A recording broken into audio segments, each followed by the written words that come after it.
March 2020.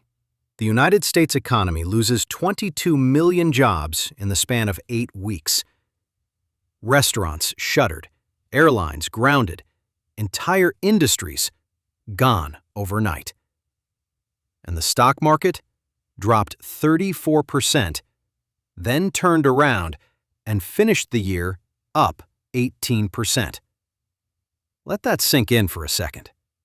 The worst public health crisis in a century, the fastest economic collapse in American history, and the stock market, the thing everyone watches on the news as a barometer of how we're all doing, finished the year in the green. How is that possible? That question, that exact question, is what this video is about. Because if you can answer it, truly answer it, you will never panic sell during a crisis again. You will never confuse a bad headline with a bad investment again.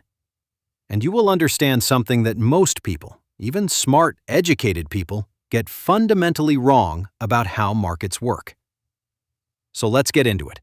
Let's start with the basics, because the basics are where most people go wrong. The economy and the stock market are not the same thing. I know that sounds obvious, but I promise you, most people, including people who watch financial news every single day, treat them as if they are.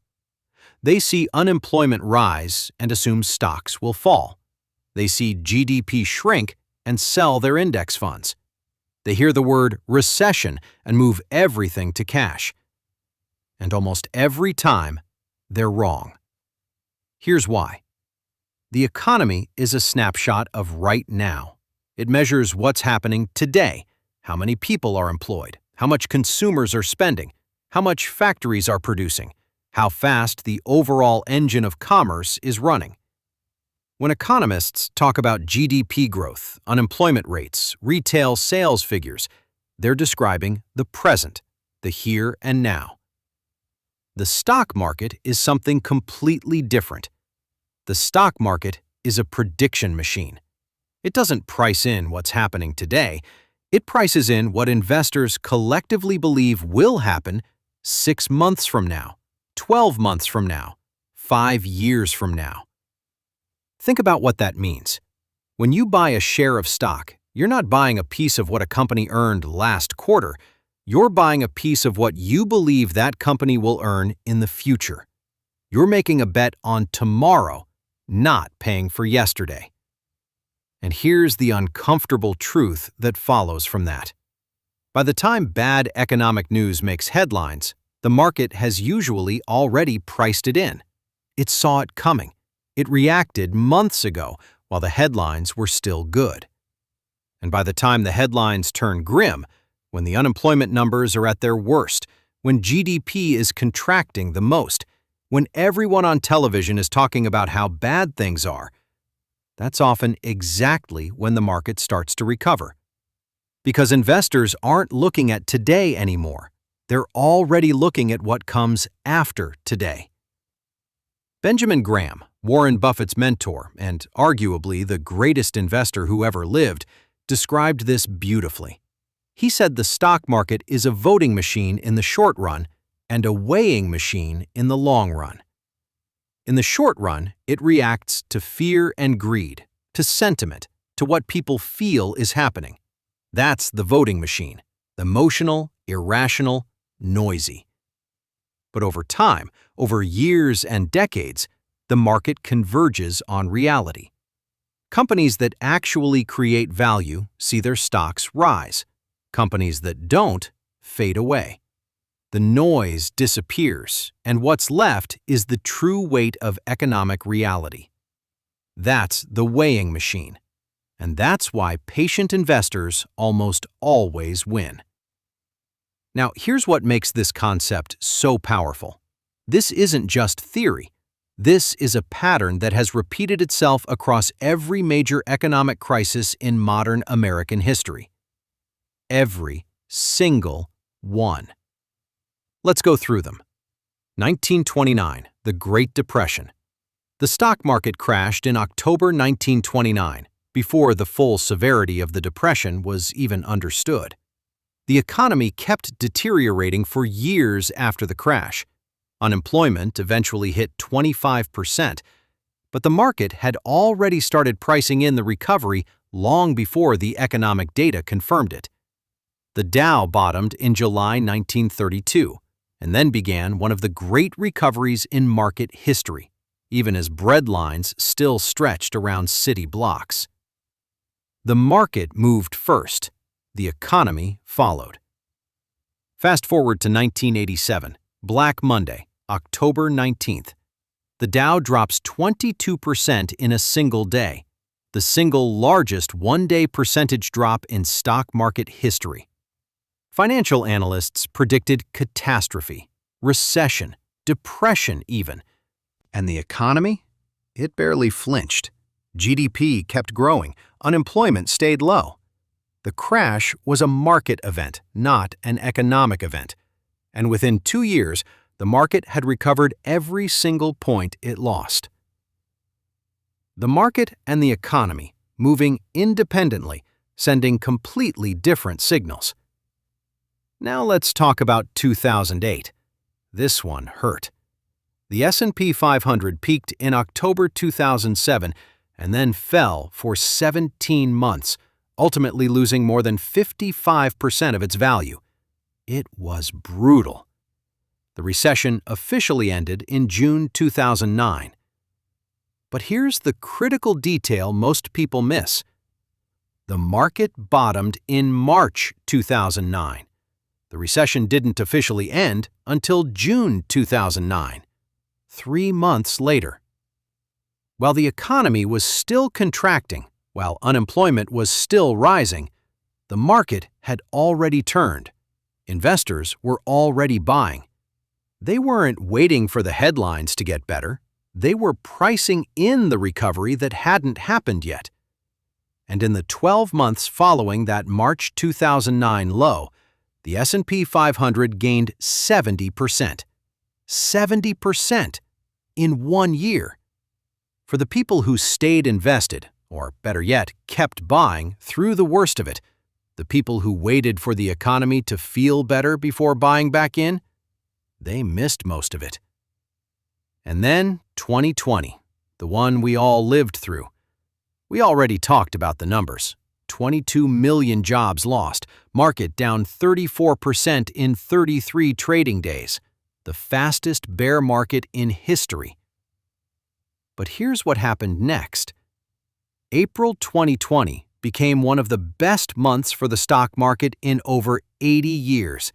The S&P 500 was up 12.7% in a single month, while unemployment was still skyrocketing, while businesses were still shuttered, while millions of Americans were waiting in food bank lines. Why? Because the market wasn't looking at April 2020. It was already looking at April 2021. It saw the stimulus coming. It saw the vaccines being developed. It was pricing in the recovery before any recovery existed. The economy was in free fall. The market was already climbing. And by the end of the year, the S&P 500 finished up 18%, with the economy still in deep pain, unemployment still elevated, millions of small businesses permanently closed. Same pattern, every time. So now the question becomes, why does this happen? What's the actual mechanism that makes the market move ahead of the economy? 3 things, and understanding all 3 will permanently change how you think about your money. Number 1, forward pricing.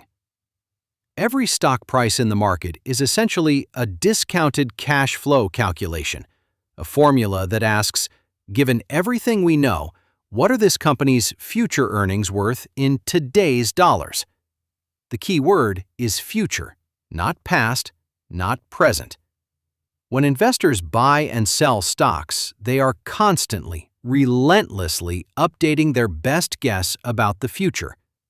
So when a crisis hits, and it becomes clear that the next 6 months will be terrible, The market doesn't wait for the terrible months to arrive. It reprices immediately to reflect that terrible future. The sell-off is the market pricing in the pain ahead. And when investors start to believe the pain is peaking, even while the headlines are still dire, the market starts rising.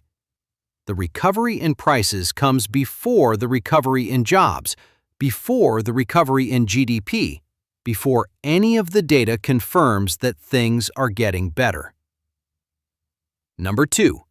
Institutional money moves faster than headlines. Retail investors, everyday people, tend to make decisions based on the news. They see bad headlines and sell. They see good headlines and buy, which means they're almost always reacting to information that's already priced in. Institutional investors, the pension funds, the hedge funds, the sovereign wealth funds managing trillions of dollars, they have entire teams of analysts whose only job is to look around corners, to figure out what's going to happen before it happens. By the time a recession shows up in official GDP data, those institutions have already repositioned. By the time the unemployment numbers peak, they're already buying the recovery. The headlines you read today describe what institutions priced in 3 to 6 months ago. Number 3. Interest rates and the discount rate. This is a slightly more technical concept, but it's important. When the economy weakens, central banks, the Federal Reserve in the United States, typically cut interest rates to stimulate growth. Lower interest rates are like fuel for stock prices. When rates are low, the present value of future corporate earnings goes up because you're discounting those future earnings at a lower rate. And simultaneously, bonds and savings accounts become less attractive, pushing more money into stocks. So, the very moment the economy starts to crack, which is often the moment that looks most terrifying, the Fed cuts rates. And lower rates make stocks more valuable, which is one reason why markets often rally in the middle of recessions. The economy breaks, the Fed responds. The market prices in the Fed's response, all before the economy recovers. It sounds almost backwards, and that's exactly why it catches so many people off guard. Okay, so we've established that the stock market and the economy are different things, that the market leads the economy, and we understand the mechanisms behind why. Now let's talk about what this actually means for your money. Because this isn't just an academic exercise. This knowledge has real, measurable dollar value implications for your retirement account. Mistake number 1: selling during economic crises. Studies consistently show that individual investors underperform the market by significant margins. Not because they pick bad stocks, because they sell at the wrong time. The pattern is almost clockwork. The economy looks terrible. The news is relentless. Friends and family are panicking, and the investor sells, usually near the bottom, right when institutional money is buying. Then they wait for things to feel better before getting back in, usually near the top. If you had invested $10,000 in the S&P 500 at the beginning of 2020 and stayed fully invested through the pandemic, you would have ended the year with roughly $11,800. If you had sold when things looked worst in late March and waited until things felt safe again, you likely missed most of that recovery. The decision to sell didn't feel wrong in the moment. It felt prudent, responsible, smart. But the market didn't care what the economy looked like in March 2020. It was already looking at 2021. Mistake number 2: waiting for the economy to confirm the recovery before investing. This is the flip side of the same mistake. The economy starts showing signs of recovery. Unemployment falls. GDP grows. consumer confidence rises, and the investor, finally feeling safe, puts their money back in. The problem? The market already priced in that recovery months ago. You're buying at higher prices after the easy gains have been captured, based on information that's already stale. Timing the market based on economic data is like driving by looking in the rearview mirror. The data tells you where you've been. The market is already somewhere else. Mistake number 3. Confusing your personal economic experience with the market's trajectory.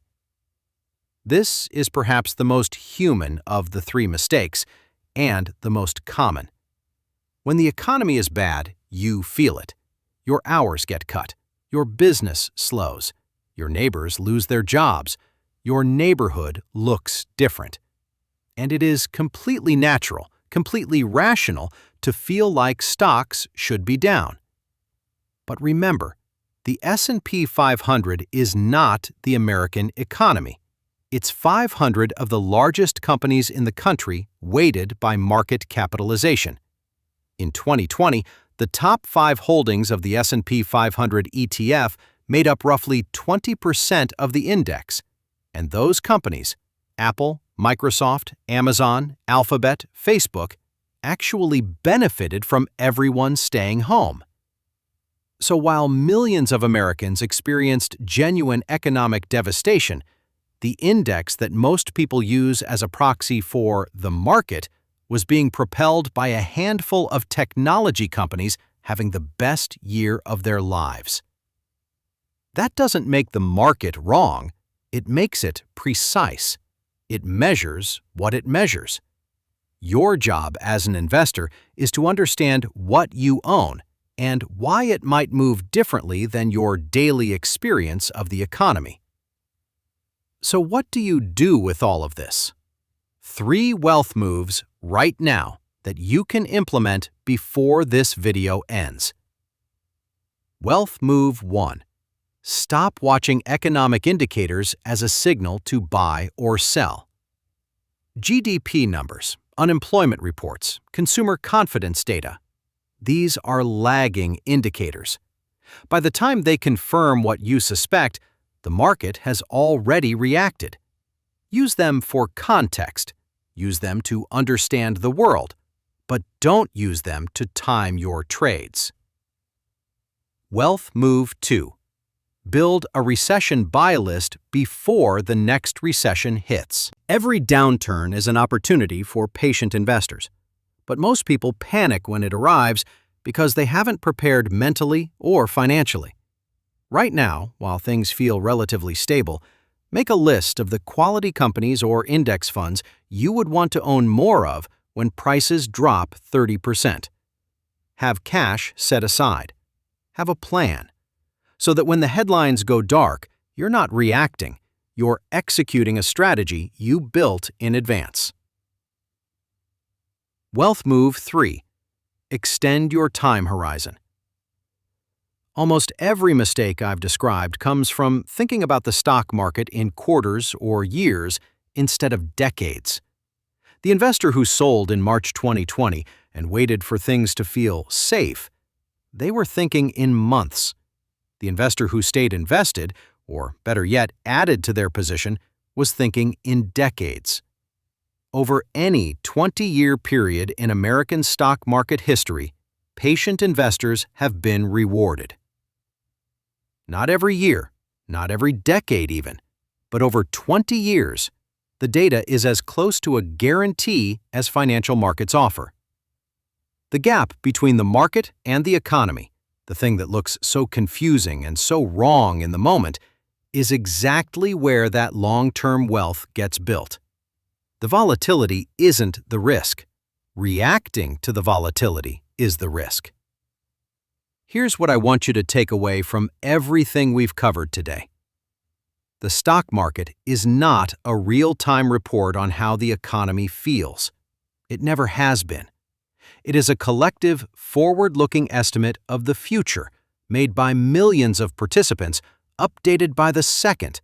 Imperfect, but directionally powerful over time. The economy tells you what is. The market tries to tell you what will be. And the moments when those two things diverge the most dramatically, when the economy is at its worst and the market seems to have lost its mind, those are often the most important moments for long-term investors. Not because suffering is an opportunity to be exploited, but because the market's job is to look forward. And sometimes looking forward requires ignoring how terrible right now feels. Benjamin Graham's voting machine and weighing machine, emotional in the short run, truthful in the long run, has been one of the most reliable frameworks in all of investing for nearly 100 years. It works because human nature doesn't change. We will always be prone to fear in crises and greed in booms. And the patient investor, the one who understands what the market actually measures, will always have an edge over the one who reacts to headlines. Know the difference. Stay the course. And if this kind of long-form financial education is useful to you, if understanding how things actually work gives you more confidence in your financial decisions, subscribe to Trek for Wealth. This is what we do. We go deep. We go historical. We give you the frameworks that last a lifetime, not just the headlines that last a news cycle. Your trail map for building, growing, and protecting long-term wealth. Trek for Wealth. Keep trekking.